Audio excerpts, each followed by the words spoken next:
یکی از کارهای مهمی که ما انسان ها بعضی ما بهش توجه نداریم بی‌عدالتیه، بی‌انصافیه. مثلا نسبت به مادر زن. شما نگاه کنید، مادر بیچاره دختر به دنیا میاد، پر خشکش میکنه، لباس تنش میکنه، مدرسه میرسه، بزرگش میکنه، خوشگلش میکنه، تعبیر شما آقایون میده. اون وقت شما همین مادر زن. آخه یه آقای زن زد به مادر زنش، تازه عروسی کرده و گفت مادر زن حالت چطوره؟ مادر زنم مریض بود، گفت دارم میمیرم. گفت خب برو، مزاحمت نمیشم، برو به کارت برس. آخه این جواب بود داد.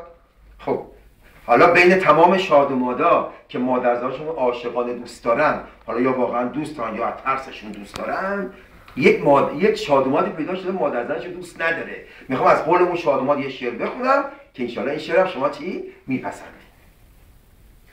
امشب چه شبیست، شب مراد است امشب، مادر زن من الان تو خواب است امشب، بهترین موقع واسه انتقام است امشب، خفش میکنم والا ثواب است امشب شب مهتابه، مادر زنمو میخوام حتی اگرم خوابه، مادر زنمو میخوام.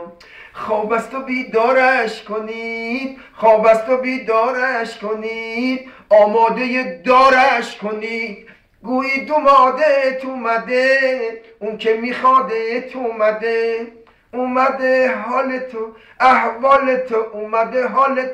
احوال تو، گوشتای تن تو، پوستای سر تو، اومده خون تو دمی کرد و برود. امشب شب مهتابه، مادر زنمو میخوام حتی اگرم خوابه، مادر زنمو میخوام.